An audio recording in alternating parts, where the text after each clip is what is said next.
dari kelas 12E SMA Katolik Santo Fransiskus Xaverius. Nah teman-teman, pada kesempatan kali ini saya akan mengerjakan tugas keterampilan pendidikan Pancasila, yaitu menganalisis kasus pelanggaran hak dan pengingkaran kewajiban yang ada di negara Indonesia. Nah teman-teman, tujuan utama dari pembuatan video ini adalah supaya kita semua bisa mengetahui cara mencegah atas kasus-kasus pelanggaran hak dan pengingkaran kewajiban yang ada di negara Indonesia. Harap teman-teman semua bisa simak video berikut ini. Nah teman-teman, pelanggaran hak warga negara adalah kondisi di mana warga negara tidak dapat menikmati haknya, seperti hak untuk hidup aman dan hak untuk berpendapat sesuai dengan Undang-Undang Dasar Negara Republik Indonesia tahun 1945 yang seringkali terjadi akibat pengingkaran kewajiban. Nah, pengingkaran kewajiban adalah di mana terjadi saat seseorang melalaikan tanggung jawabnya seperti tidak membayar pajak, merusak fasilitas umum, atau melanggar hak hukum. Nah, kedua masalah ini saling memicu dan merusak tatanan sosial, ekonomi, dan keamanan. Nah, teman-teman, contoh kasus pelanggaran hak dan pengingkaran kewajiban yang akan saya bahas adalah tentang kemiskinan dan angka pengangguran yang masih tinggi di dalam negara Indonesia. Nah, teman-teman, angka pengangguran dan kemiskinan yang masih terjadi di Indonesia masih tergolong tinggi berdasarkan Badan Pusat Statistik atau BPS pada bulan Februari tahun 2023, jumlah pengangguran di Indonesia mencapai 8,73 juta orang. Angka ini setara dengan 5,83% dari total angkatan pekerjaan. Angka pengangguran yang tinggi merupakan bukti bahwa pelanggaran hak warga negara. Pasal 27 ayat 2 Undang-Undang Dasar Negara Republik Indonesia tahun 1945 mengamanatkan bahwa setiap warga negara berhak atas pekerjaan dan penghidupan yang layak bagi kemanusiaan.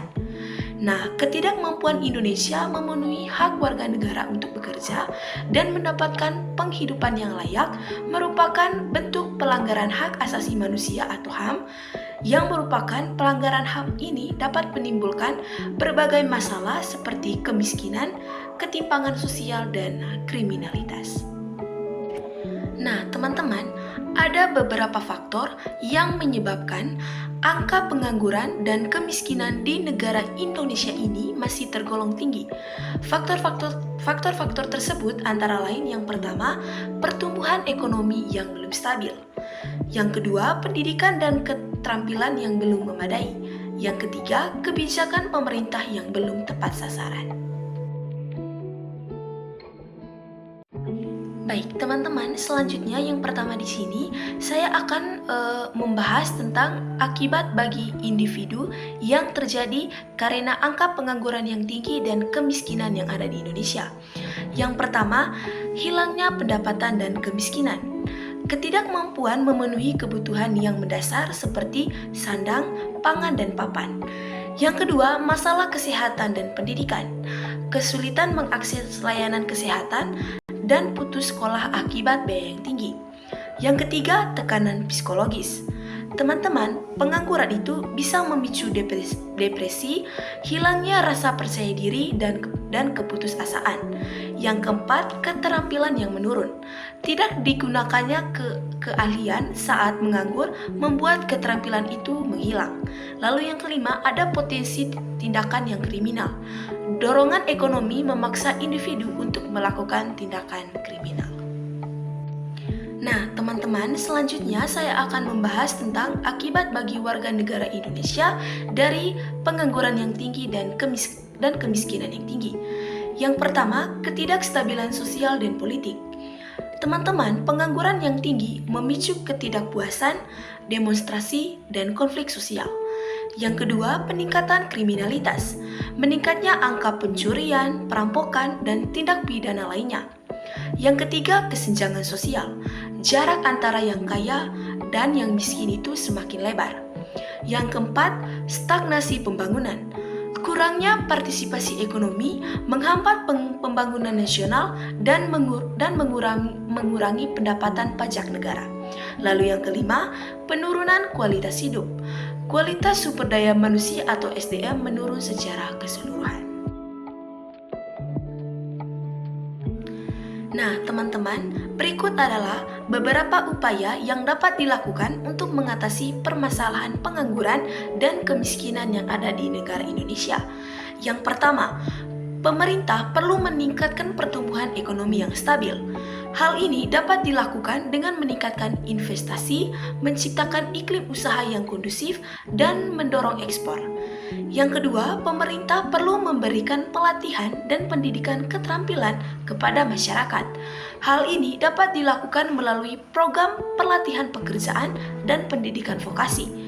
Yang ketiga, pemerintah perlu memberikan inisiatif atau insentif kepada pengusaha untuk menciptakan lapangan pekerjaan yang baru. Hal ini dapat dilakukan melalui pemberian subsidi, kemudahan perizinan, dan keringanan pajak. Lalu yang keempat, masyarakat perlu meningkatkan kualitas dirinya. Hal ini dapat dilakukan dengan meningkatkan pendidikan dan keterampilan. Nah, teman-teman, berdasarkan materi mengenai pelanggaran hak dan pengingkaran kewajiban warga negara, saya bisa mengambil kesimpulan bahwa tingginya angka pengangguran dan kemiskinan yang terjadi di negara Indonesia bukan hanya tentang masalah ekonomi, tetapi merupakan bentuk nyata pelanggaran hak warga negara dan akibat dari pengingkaran kewajiban, baik oleh pemerintah maupun warga negara itu sendiri. Jadi pesan dari saya, mari kita sama-sama saling peduli. Angka kemiskinan dan pengangguran yang tinggi di negara Indonesia adalah masalah kita bersama.